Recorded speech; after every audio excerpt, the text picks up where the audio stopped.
Hello everyone, welcome back to Incredible Chemistry. I hope you all are doing good. So हम chapter chemical bonding and molecular structure कर रहे थे. We are on molecular orbital theory. सबसे पहले molecular orbital theory दी किसने? दी थी पीएफ फंड और आरएस मिलिकन ने. ठीक है, ओके. अगर आप चैनल पे नए हो please like the video, share the video and also subscribe my channel. Okay. Molecular orbital theory. देखो किसने ये मॉलिक्यूलर ऑर्बिटल थ्योरी किसने दी थी? हंड ने दी थी और मिलिकन ने दी थी. ठीक है, अब देखो हंड और मिलिकन ने ये मॉलिक्यूलर ऑर्बिटल थ्योरी क्यों दी? What was basic idea? क्या ये थ्योरी दे के वो क्या बताना चाहते थे? Okay, so I have written. देखो मॉलिक्यूलर ऑर्बिटल थ्योरी से क्लियर है मॉलिक्यूल यानी रिलेटेड टू मॉलिक्यूल है.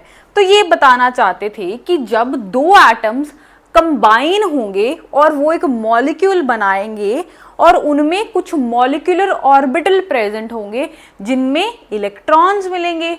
ऑर्बिटल से हमें क्लियर होता है श्रोडिंगर वेव इक्वेशन से कि यहाँ पे हमें इलेक्ट्रॉन मिलने की प्रोबेबिलिटी होती है. ठीक है, तो व्हाट हैव हैव रिटन कि atomic orbital of individual atom combine to form molecular orbital. एक एटम है, यहाँ पे आओ, एक एटम है. एटम क्या फॉर्म करता है या एटम के अंदर क्या होते हैं? एटॉमिक ऑर्बिटल्स होते हैं. ऑर्बिटल्स यानी ऐसे रीजन्स होते हैं जहां पे इलेक्ट्रॉन मिलने की जो प्रोबेबिलिटी है वो क्या होती है? मैक्सिमम. ठीक है, अब देखो दो एटम्स जुड़ गए, atom plus atom to form molecule. ठीक है, ये जो मॉलिक्यूल है, मॉलिक्यूल के अंदर क्या होगा? मॉलिक्यूलर ऑर्बिटल होगा, है ना? सिंपल. अगर एटम के अंदर एटॉमिक ऑर्बिटल है तो मॉलिक्यूल के अंदर मॉलिक्यूलर ऑर्बिटल होंगे और इन मॉलिक्यूल ऑर्बिटल के अंदर अगेन हमें इलेक्ट्रॉन मिलेगा. इलेक्ट्रॉन मिलने की कुछ प्रोबेबिलिटी होगी, वो प्रोबेबिलिटी मैक्सिमम है. ठीक है, ओके. यानी एक एटम के अंदर अगर आपने इलेक्ट्रॉन मिलने की प्रोबेबिलिटी की बात करनी है तो आप एटॉमिक ऑर्बिटल की बात करोगे. अगर मॉलिक्यूल के अंदर आपने इलेक्ट्रॉन को फाइंड आउट करना है तो आप मॉलिक्यूलर ऑर्बिटल में उसे फाइंड आउट करोगे. ठीक है, अब देखो दो अगर एटॉमिक ऑर्बिटल्स होंगे, अच्छा दो एटम्स हैं वो कंबाइन करेंगे. ठीक है, उनके क्या होंगे? दो ही एटॉमिक ऑर्बिटल्स होंगे. ठीक है, ये जो दोनों एटॉमिक ऑर्बिटल्स होंगे ये दो ही मॉलिक्यूलर ऑर्बिटल बनाएंगे. ये बहुत ही ध्यान की बात रखनी है आपने यहाँ पे. अगर दो एटॉमिक ऑर्बिटल कंबाइन करेंगे तो वो दो मॉलिक्यूलर ऑर्बिटल बनाएंगे. अगर तीन एटॉमिक ऑर्बिटल कंबाइन करेंगे तो वो तीन मॉलिक्यूलर ऑर्बिटल बनाएंगे. ठीक है, अच्छा दो मॉलिक्यूलर ऑर्बिटल उन्होंने बना दिए. ठीक है, ये दो कौन कौन से हैं, है ना? एक होता है बॉन्डिंग मॉलिक्यूलर ऑर्बिटल. देखो ये सारी टर्म्स देख के आपने घबराना नहीं है. ठीक है, ये थोड़ी इंट्रोडक्शन है, सारी एक्सप्लेनेशन आपको इसी लेक्चर में मिलेगी. ठीक है, बट थोड़ा कामली, थोड़ा पीसफुली आपने लेक्चर को देखना है. ओके, दो मॉलिक्यूलर ऑर्बिटल कौन कौन से होंगे? एक होगा bonding molecular orbital. Bonding molecular orbital से ही क्लियर है कि ये बॉन्ड्स बनाने में काम आएगा. ठीक है, एंटी बॉन्डिंग, एंटी का मतलब अगेंस्ट होता है, तो ये बॉन्ड नहीं बनाएगा. तो अगर ये बॉन्ड बना रहा है, ये वाला जो मॉलिक्यूलर ऑर्बिटल होगा वो बॉन्ड बना रहा है तो ये स्टेबल रहेगा, है ना? ये नहीं बना रहा, ये नॉट स्टेबल है. ठीक है, कैसे है, क्या है, सब कुछ डिस्कस करेंगे. ओके, अब देखो थर्ड पॉइंट में क्या है कि जैसे एक एटॉमिक ऑर्बिटल एक ही न्यूक्लियाई के इन्फ्लुएंस में होता है. ओके, हम इस चीज को समझने के लिए नाइट्रोजन कंसिडर करते हैं. नाइट्रोजन की electronic configuration 1s2 2s2 2p 4 हो गए तो 2p 3 है ना। तो इसका कैसे बनेगा डायग्राम, एक न्यूक्लियस सेंटर में हो गया, ठीक है, ये न्यूक्लियस वाला फर्स्ट शेल हो गया, ये इसका सेकेंड हो गया शेल, ये हो गया थर्ड शेल, है ना। ऐसे करके शेल्स बनेंगे, 3 शेल्स बनेंगे 1 2 3, है ना। पहले वाले में 2 इलेक्ट्रॉन है, दूसरे वाले में फिर से 2 इलेक्ट्रॉन है, तीसरे वाले में 3 इलेक्ट्रॉन है ना। 1 2 3 4 5 6 7, है ना। तो यानी ये 7 के 7 इलेक्ट्रॉन एक ही न्यूक्लियस के इन्फ्लुएंस में है, एक ही न्यूक्लियस की तरफ अट्रैक्ट हो रहे हैं। क्यों अट्रैक्ट हो रहे हैं? क्योंकि हमने यहाँ पे नाइट्रोजन एटम की बात की, है ना। वही अगर हम N2 मॉलिक्यूल ले आए, N2 मॉलिक्यूल ले आए, एक N है, इसका भी एक न्यूक्लियस है ना, इसका भी एक न्यूक्लियस है, दूसरा वाला N है, इसका भी एक न्यूक्लियस है। तो जब ये कंबाइन करेंगे तो ऐसे न्यूक्लियस बन जाएंगे। तो यानी अब जो इलेक्ट्रॉन्स हैं, इस वाले के इलेक्ट्रॉन भी और इस वाले के इलेक्ट्रॉन भी दोनों 2 न्यूक्लियस के इन्फ्लुएंस में, ठीक है। तो आप कह सकते हो कि मॉलिक्यूलर ऑर्बिटल में जो इलेक्ट्रॉन्स हैं under influence of how many nucleus, it's 2 nucleus, ठीक है। ओके, बहुत ही कॉमन चीज़ें हैं लेकिन फिर भी आपको पता होनी चाहिए। ओके, लास्ट वाला पॉइंट देखो, जैसे हम एटम के अंदर एटॉमिक ऑर्बिटल्स में इलेक्ट्रॉनिक कॉन्फ़िगरेशन लिखते हुए ऑफ-बाउ प्रिंसिपल, पॉलीज एक्सक्लूजन प्रिंसिपल और हंड्स रूल के रूल्स को देख के भरते हैं इलेक्ट्रॉनिक कॉन्फ़िगरेशन, वैसे ही मॉलिक्यूलर ऑर्बिटल में भी इन तीनों रूल्स को फॉलो करके ही हमने इलेक्ट्रॉनिक कॉन्फ़िगरेशन लिखनी है। ओके, अगर मैं आपको थोड़ा सा बताऊं, ऑफ-बाउ प्रिंसिपल में ऑफ-बाउ ने बोला था कि इलेक्ट्रॉन्स उस ऑर्बिटल में सबसे पहले भरे जाएंगे जहाँ पे एनर्जी कम होगी, यानी इंक्रीजिंग ऑर्डर ऑफ एनर्जी में आपने इलेक्ट्रॉन्स भरने हैं। ओके, पॉलीज एक्सक्लूजन प्रिंसिपल में क्या था, पॉलीज ने बोला था एक ऑर्बिटल में 2 इलेक्ट्रॉन्स आप मैक्सिमम भर सकते हो ओपोजिट स्पिन के, ठीक है। हंड्स ने क्या बोला था, हंड्स ने अपने रूल में बोला था कि अगर 3 ऑर्बिटल हैं, एक ही लेवल पे पड़े हैं, एक ही एनर्जी के हैं, फॉर एग्जांपल अगर हम 2p की बात करें, ये रहा 2p, ये 3 ऑर्बिटल्स हैं, इनकी एनर्जी सेम है, तो इलेक्ट्रॉन्स कैसे भरेंगे। मान लो 5 इलेक्ट्रॉन्स हैं हमारे पास, हमने भरने हैं, हम पहले एक एक करके भरेंगे, जब तीनों में एक एक इलेक्ट्रॉन हो जाएगा फिर हम पेयरिंग करेंगे और ऑपोजिट स्पिन से इलेक्ट्रॉन्स को फिल करेंगे। ओके, तो इलेक्ट्रॉन कैसे मूव करेगा, इलेक्ट्रॉन एक वेव की तरह मूव करेगा, ठीक है। उसकी ये जो मेन पोजीशन है, ये जो हाइट होगी, इसको हमने एम्पलीट्यूड बोला था, हम इसको वेव फंक्शन या एम्पलीट्यूड ऐसे रिप्रेजेंट करते थे, है ना। वेव फंक्शन क्या होता था, देखो एटॉमिक ऑर्बिटल है, जो एटॉमिक ऑर्बिटल को रिप्रेजेंट करने के लिए हमने क्या किया था, वेव फंक्शन की मदद ली थी। और ये वेव फंक्शन इस डायग्राम में किसके इक्वल होता है, एम्पलीट्यूड के इक्वल होता है, ठीक है। एम्पलीट्यूड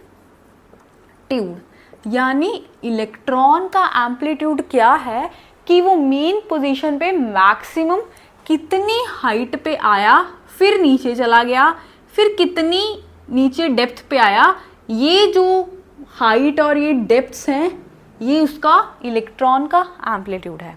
ओके, सो हमने श्रोडिंगर वेव इक्वेशन से हमने बोला था, अगर हम श्रोडिंगर वेव इक्वेशन को हाइड्रोजन एटम के लिए, हाइड्रोजन एटम से हमारा क्या मतलब है, हाइड्रोजन एटम से हमारा मतलब है हम 1 इलेक्ट्रॉन सिस्टम की बात कर रहे हैं, है ना।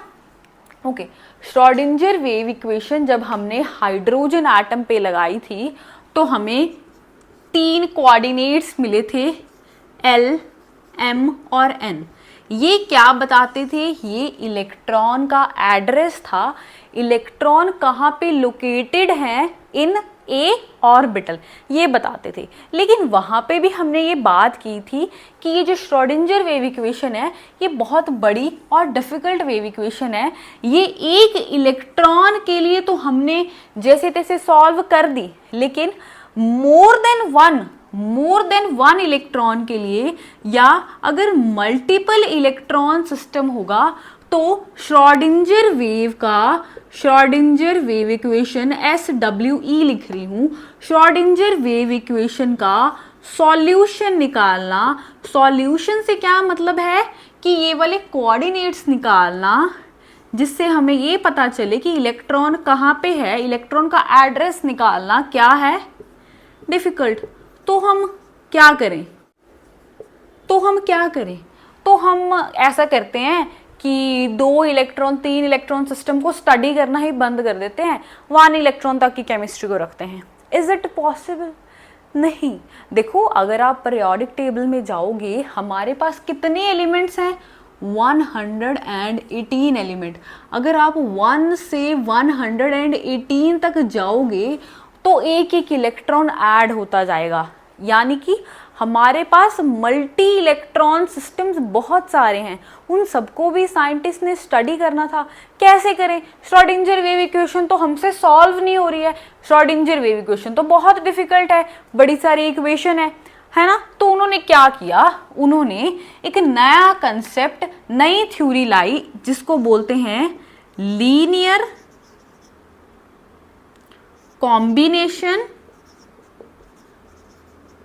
फॉर, ध्यान से सुनना आपने, फॉर एटॉमिक ऑर्बिटल। नाम से क्या क्लियर हो रहा है? नाम से क्लियर हो रहा है कि हमने कंबाइन करना है, कॉम्बिनेशन स्टडी करना है एटॉमिक ऑर्बिटल्स का। इसका आपको LCAO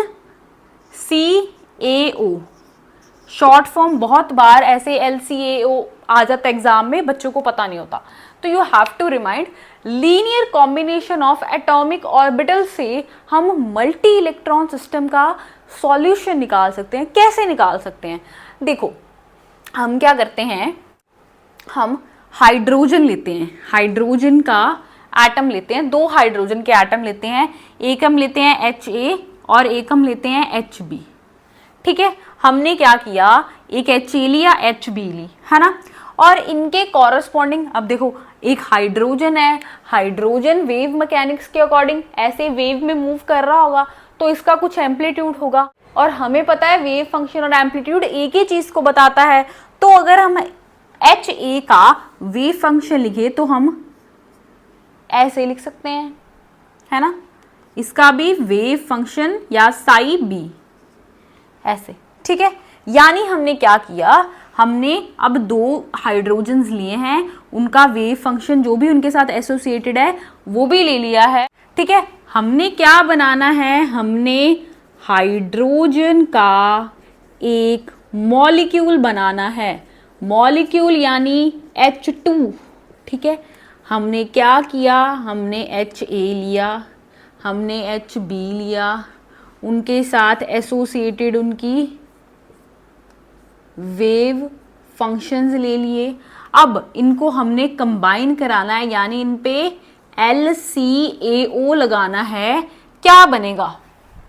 अगर हम LCAO लगाएंगे तो क्या बनेगा? देखो हो सकता है कि फॉर एग्जाम्पल HA ये है और HB इधर बनाते हैं, HA ऐसे था 1 2 3 और HB भी ऐसे था, सेम एज इट इज। अगर तो ये पूरे HA और HB पूरे एक दूसरे पे अलाइन करके, जैसे मान लो आपके हाथ हैं, ठीक है, आपके हाथ हैं एक दूसरे पे पूरे अलाइन कर रहे हैं। अगर मैं ऐसे दिखाती हूं तो आपको लेफ्ट वाला हैंड नहीं दिख रहा, अगर मैं ऐसे दिखाती हूं तो आपको राइट वाला हैंड नहीं दिख रहा, है ना, पूरे अलाइंड हैं। अगर तो ऐसे वो अलाइन हो गए तो क्या हुआ, उनमें जो साई है, ये जो दोनों साइज हैं ये ऐड होगी। ठीक है, जो रिजल्टेंट साई है वो ऐसे बन गई प्लस साई B। ठीक है, ओके। हो सकता है कि ये जो मैंने वेव फंक्शन बनाया है ये ऐसे ओरिएंटेशन ना करे, ठीक है, ऐसे ओरिएंटेशन ना करे। हो सकता है कि कुछ ऐसे एच बी और एच ए जब अलाइन करें तो एच बी की वेव फंक्शंस ऐसे हों, ऐसे हों, है ना। ऐसे होंगी तो क्या होगा, देखो ऐसे हैं, मान लो ऐसे करके हैं, तो इन्होंने एक दूसरे को कैंसल आउट कर दिया, कैंसल आउट कर दिया यानी माइनस हो गए, सब्ट्रैक्ट हो गए, तो ये दो केसेस बनेंगे। Okay, linear combination for atomic orbital से हमने हाइड्रोजन मॉलिक्यूल बनाया, हाइड्रोजन का हमने एच ए लिया, एच बी लिया, इनके साथ एसोसिएटेड इनके वेव फंक्शंस लिए, ठीक है, इन पे linear combination for atomic orbital लगा दिया, तो हमारे पास दो मॉलिक्यूलर ऑर्बिटल के दो केसेस बने। एक में क्या हुआ, दोनों वेव फंक्शन ऐड हुए हैं, एक में सब्सट्रैक्ट हुए हैं। देखो ऐड में क्या हुआ, देखो अभी मैंने आपको समझाया, ये एक वेव जा रही थी फॉर एच ए के लिए, ठीक है, एच बी के लिए क्या वेव जा रही थी, सेम एज इट इज, ठीक है, इसका कुछ ए एम्पलीट्यूड था, इसका कुछ बी एम्पलीट्यूड था, ठीक है। ये दोनों ऐड होगी, क्यों ऐड होगी, क्योंकि ये एक ही प्लेन में पड़ी हैं। देखो अगर इतना पोर्शन ऊपर जा रहा है, इतना ऊपर जा रहा है, इतना नीचे आ रहा है, ये नीचे आ रहा है, इतना ऊपर आ रहा है, इतना ऊपर आ रहा है, सेम जगह पे सेम पॉइंट पे पूरी अच्छे से अलाइनमेंट हो रही है, यानी दो जो वेव फंक्शंस हैं, टू जो वेव्स हैं वो क्या हैं, in one plane, in one plane थी तो वो क्या होगी, ऐड होगी। ऐड होने के बाद क्या हुआ, देखो ऐड होगी तो क्या हुआ, a plus B amplitude add हो जाएगा, ऐसे बन जाएगी वेव आपकी, ठीक है। ये हाइट से हमें क्या पता चल रहा है, ये एम्पलीट्यूड a प्लस बी हो गया अब, ठीक है, ऐड ऑन हो गई है, ऐड ऑन हो गई है वेव, यानी क्या बोलोगे, क्या बोलोगे आप कि जब हमने साई का मॉलिक्यूलर ऑर्बिटल बनाया तो साई ए साई बी के साथ ऐड होगी, ठीक है। तो ये मॉलिक्यूलर ऑर्बिटल बना, हमने बोला था कि मॉलिक्यूलर ऑर्बिटल टू टाइप के होते हैं, एक होता है बॉन्डिंग मॉलिक्यूलर ऑर्बिटल, एक होता है एंटी बॉन्डिंग मॉलिक्यूलर ऑर्बिटल। अब देखो पॉजिटिव है, कुछ पॉजिटिव चीज हो रही है तो कुछ बनेगा, कुछ बॉन्डिंग होगी, यानी ये क्या बन गया, sigma bonding molecular orbital, sigma bond बन गया, यानी हाइड्रोजन और हाइड्रोजन में एक बॉन्ड होता है और फर्स्ट बॉन्ड कौन सा होता है, सिग्मा। सिग्मा को कैसे लिखते हैं, सिग्मा ऐसा, है ना, और ये दो एटम्स को मिक्स करके बनाया तो मॉलिक्यूल, ऑर्बिटल्स की बात कर रहे हैं तो मॉलिक्यूल ऑर्बिटल, ठीक है। तो एक मॉलिक्यूलर ऑर्बिटल बन गया, यानी ये बन गया बॉन्डिंग मॉलिक्यूलर ऑर्बिटल, ठीक है, बॉन्डिंग है ये, ओके। अगर हम क्या करें, अगर हम दूसरा वाला केस स्टडी करें, ये तो ऐसा ही बना लो, ठीक है। बी में क्या होगा, बी वाले हाइड्रोजन की जो वेव होगी एसोसिएटेड टू इलेक्ट्रॉन, वो आप ऐसे लगा लो, हो सकता है इलेक्ट्रॉन ऐसे मूव कर रहा हो जब दोनों वेव्स अलाइन हो, है ना, ये मिसअलाइंड होगी, मिसअलाइंड होगी तो यानी इनका जो प्लेन है वो डिफरेंट है, प्रेजेंट इन डिफरेंट प्लेन, है ना, डिफरेंट प्लेन में प्रेजेंट है, तो क्या होगी, सब्सट्रैक्ट होगी, माइनस होगी, माइनस होगी। देखो ये ऊपर है, ये नीचे है, ये नीचे है, ये ऊपर है, ये ऊपर है, ये नीचे है, तो क्या बनेगी, क्या कैसा रिजल्टेंट वेव कैसी बनेगी, ये जो मैंने एक लाइन ड्रॉ करी है, क्या एक ऐसी वेव नहीं बनेगी, कैंसल आउट हो गया ना, सब कैंसल आउट हो गया, तो एक ऐसी वेव बनेगी। अगर हम मॉलिक्यूल के फॉर्म में देखें, मॉलिक्यूल के फॉर्म में देखो क्या हुआ, अगर हमने ये एक हाइड्रोजन लिया, ठीक है, ये हाइड्रोजन का जो इलेक्ट्रॉन था वो दूसरे वाले हाइड्रोजन के इलेक्ट्रॉन के जो वेव्स थी उसके साथ अलाइंड नहीं था, अलाइंड नहीं था तो सब्ट्रैक्ट कर दिया, सब्ट्रैक्ट कर दिया। ये पॉजिटिव वाला क्या है, पॉजिटिव वाला पॉजिटिव, पॉजिटिव होता है ना, S orbital is positive, positive sign लगाते हो आप, माइनस हो गया, ये न्यूक्लियस लगा दो, दिस इज न्यूक्लियस, ठीक है। तो कैसे बनेगा, ओवरलैपिंग हो जाएगी। अब देखो माइनस और प्लस, क्या साइन बना, माइनस का साइन बना। अब देखो अब क्या होगा, यानी इंटरेक्शन हुई नहीं, ऐसा कुछ केस मिलेगा। ये हो गए न्यूक्लियस, ये पॉजिटिव पॉजिटिव चार्ज, ठीक है। न्यूक्लियस न्यूक्लियस, ये बीच में एक नॉड बन गई, यानी कोई बॉन्डिंग नहीं हुई है, एक नॉड नजर आ रही है आपको, एक बीच में स्पेस नजर आ रहा है, ठीक है। इसमें इलेक्ट्रॉन मिलने की प्रोबेबिलिटी कहाँ है, इलेक्ट्रॉन मिलने की जो प्रोबेबिलिटी है ना, वो न्यूक्लियस से अवे है, अवे फ्रॉम न्यूक्लियस है। ये न्यूक्लियस है, इसके बाहर है, इसके बाहर है, ये दोनों ऑपोजिट हैं, तो इलेक्ट्रॉन मिलने की प्रोबेबिलिटी ही कैंसिल है यहाँ पे। इलेक्ट्रॉन मिलने की जो प्रोबेबिलिटी है कौन से केस में, जब वेव्स सब्सट्रैक्ट हो रही हैं, वो 0 है, ठीक है, 0 है, कुछ भी वेव नहीं बन रही, तो आप इसे क्या नाम दोगे, डिस्ट्रक्टिव इंटरफेरेंस, ठीक है। अच्छा, वही अगर हम ये फर्स्ट वाला, ये जो केस 1 है, केस 1 लेते, केस 1 लेते, तो कैसे जो हाइड्रोजन और हाइड्रोजन के एटम है वो कंबाइन करके मॉलिक्यूल बनाते। अभी देख लेते हैं, ये रहा हाइड्रोजन, एक HA मॉलिक्यूल, ठीक है, पॉजिटिव ऐड हो रहे थे, हाइड्रोजन S में, S ऑर्बिटल में उसके इलेक्ट्रॉन होते हैं, तो S में पॉजिटिव, ठीक है, ये दोनों ने कंबाइन करके ऐसे कुछ बना लिया, ठीक है, यानी ये ऐसे बन गए।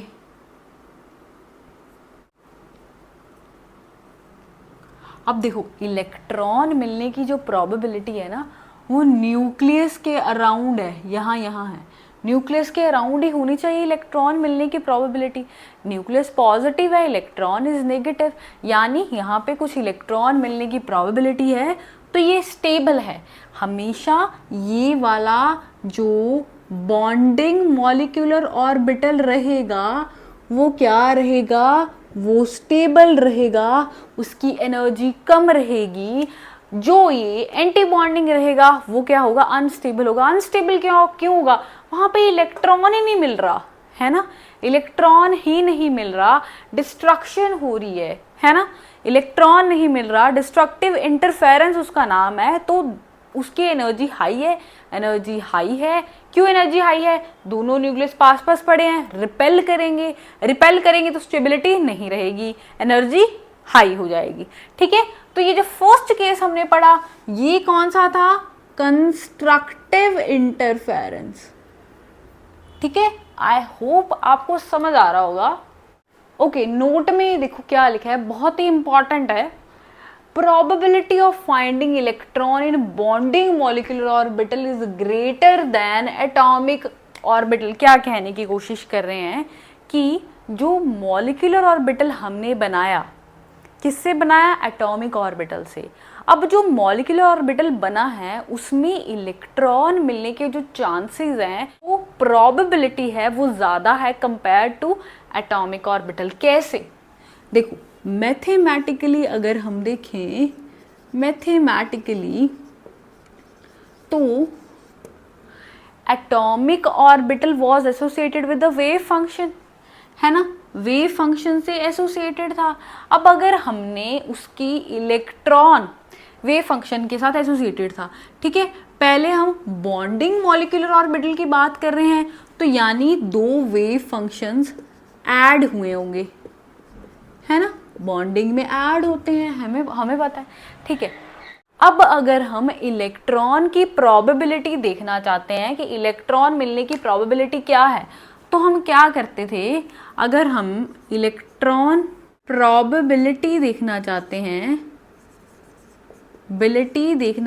हैं तो हम क्या करते थे, स्क्वायर करते थे, साई का स्क्वायर करते थे। तो स्क्वायर कर दो, इसका स्क्वायर कर दो, तो answer would be psi A square plus psi B का square plus 2 psi A psi B. अब ये क्या लिख दिया है ना, आप बोलोगे कि डिफ़िकल्ट करते जा रहे हो चीज़ों को, ऐसा कुछ नहीं है, बहुत ही इजी है। एक बार ध्यान से देखो क्या हो रहा है इसमें। अब देखो ये हमारा मॉलिक्यूलर ऑर्बिटल बन गया। अब जो मॉलिक्यूलर ऑर्बिटल की जो वैल्यू है इतनी ज़्यादा है, एटॉमिक ऑर्बिटल, एटॉमिक ऑर्बिटल क्या था, ये स्क्वायर कर दिया, ये इनका इसका स्क्वायर इसका स्क्वायर। अगर मान लो ये एटॉमिक ऑर्बिटल है, ये कोई एटॉमिक ऑर्बिटल है, उसका स्क्वायर, ये थी इलेक्ट्रॉन मिलने की प्रोबेबिलिटी। ठीक है, अगर हम दो एटम्स लेते हैं, इसकी क्या हो जाएगी, साई ए का स्क्वायर हो जाती, इसकी प्रोबेबिलिटी क्या हो जाती, साई बी का स्क्वायर हो जाती। ठीक है, यही थी एटॉमिक ऑर्बिटल में इलेक्ट्रॉन मिलने की प्रोबेबिलिटी, है ना। लेकिन मॉलिक्यूलर ऑर्बिटल में ये जो वैल्यू है इन सब से इतनी ज़्यादा है, ऐड हो रहा है 2 साई ए साई बी, यानी इलेक्ट्रॉन मिलने की जो प्रोबेबिलिटी है वो मॉलिक्यूलर ऑर्बिटल में ज़्यादा है। कितनी ज़्यादा है, ये ज़्यादा है, इतनी ज़्यादा है। समझ गए मेरी बात। ओके, अगर हम क्या करें, अगर हम एंटी बॉन्डिंग मॉलिक्यूलर ऑर्बिटल की बात करें, यहाँ पे हम एंटी बॉन्डिंग मॉलिक्यूलर ऑर्बिटल की बात करें तो सारी स्टेटमेंट रेसिप्रोकेट हो जाएगी। स्टेटमेंट क्या थी, probability of finding electron in, इसे एक बार रुक जाओ, छोड़ दो, bonding molecular orbital is greater than atomic orbital. Bonding में मॉलिक्यूलर ऑर्बिटल जो होगा उसमें इलेक्ट्रॉन मिलने की जो प्रोबेबिलिटी है एटॉमिक ऑर्बिटल से ज्यादा होगी। लेकिन वहीं अगर एंटी बॉन्डिंग मॉलिक्यूलर होगा तो वहां पे इलेक्ट्रॉन मिलने की जो प्रोबेबिलिटी है वो लेस होगी देन एटॉमिक ऑर्बिटल। कैसे, स्टेटमेंट दोबारा से नोट पढ़ो, the probability of finding electron in anti bonding molecular orbital. Anti bonding यानी दो वेव फंक्शन सब्सट्रैक्ट होंगे। दो वेव फंक्शन सब्सट्रैक्ट होने का क्या मतलब है, दो हाइड्रोजन हैं, उनके जो वेव फंक्शन है वो मिसअलाइन कर जाएंगे और डिस्ट्रक्टिव इंटरफेरेंस हो जाएगी, और ये जो एंटी बॉन्डिंग मॉलिक्यूलर ऑर्बिटल बनेगा इसमें इलेक्ट्रॉन मिलने की जो प्रोबेबिलिटी है वो कम रहेगी देन एटॉमिक ऑर्बिटल। ठीक है, अभी देख लेते हैं, है ना। देखो एंटी बॉन्डिंग मॉलिक्यूलर ऑर्बिटल देखना है, एंटी के लिए स्टार लगा दो, ठीक है, यहाँ पे माइनस कर दो, आइडेंटिटी तो आती होगी आपको, ए माइनस बी का स्क्वायर। यही चीज यहाँ पे साई ए का स्क्वायर प्लस साई बी का square minus 2 psi A psi B आ गई। यानी अगर ये एटॉमिक ऑर्बिटल में इलेक्ट्रॉन मिलने की प्रोबेबिलिटी थी, अब इलेक्ट्रॉन मिलने की प्रोबेबिलिटी इतनी कम होगी, कितनी कम होगी, 2 साई ए साई बी, इतनी लेस होगी देन एटॉमिक ऑर्बिटल्स, है ना, कम होगी।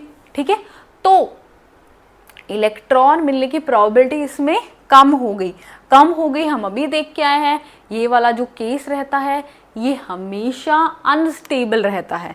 ठीक है, तो अगर हम हाइड्रोजन के लिए मॉलिक्यूलर ऑर्बिटल डायग्राम बनाए, ध्यान से देखो ये बातें, मॉलिक्यूलर ऑर्बिटल डायग्राम बनाए हाइड्रोजन मॉलिक्यूल के लिए, हमने क्या किया, हमने दो एटॉमिक ऑर्बिटल्स लिए हाइड्रोजन के। हाइड्रोजन की कॉन्फ़िगरेशन क्या होती है, हाइड्रोजन की कॉन्फ़िगरेशन होती है 1s1।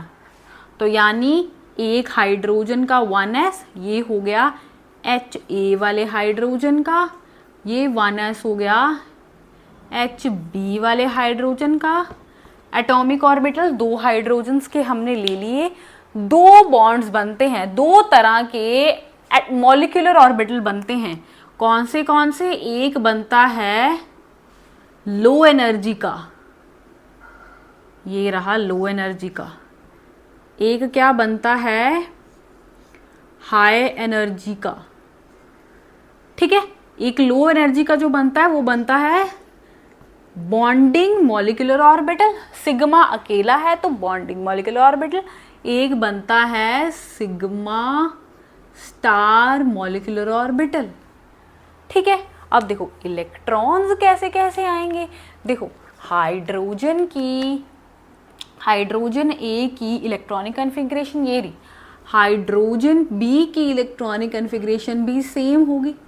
ठीक है, यानी 1s हाइड्रोजन ए में एक इलेक्ट्रॉन पड़ा है, हाइड्रोजन बी 1s में अगेन एक इलेक्ट्रॉन पड़ा है।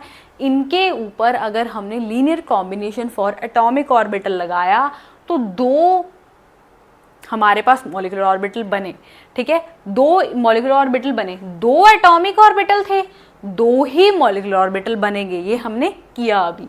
ओके, दो मॉलिक्यूलर ऑर्बिटल बन गए तो हमने इलेक्ट्रॉन्स किस में भरने हैं, जिसकी एनर्जी कम है, एनर्जी ऐसे को इंक्रीज हो रही है, दिस इज एनर्जी।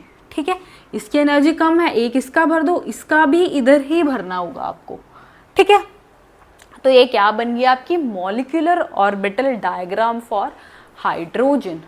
ठीक है, अगर आपने स्टेबिलिटी चेक करनी है, स्टेबिलिटी से क्या मतलब है यहाँ पे कि ये जो हमने हाइड्रोजन मॉलिक्यूल बनाने की यहाँ पे कोशिश की है, क्या वो बनेगा, वो हम किससे चेक करेंगे, वो हम स्टेबिलिटी से चेक करेंगे।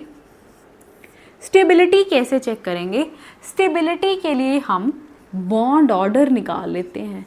अगर तो इन दोनों एटम्स के बीच में कुछ बॉन्ड ऑर्डर आ जाए तो यानी उनमें बॉन्ड बन रहा है, अगर ना आए, जीरो आ जाए तो नहीं बन रहा, अगर नेगेटिव आ जाए तो नहीं बन रहा। देखो बॉन्ड ऑर्डर का फॉर्मूला क्या रहेगा, NB माइनस NA/2।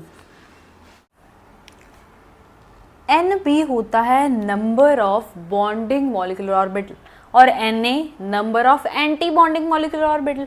अब देखो NB बॉन्डिंग मॉलिक्यूलर ऑर्बिटल कितने थे, एक था, है ना, एक था, और इसमें इलेक्ट्रॉन लिखने हैं आपने, दो इलेक्ट्रॉन थे।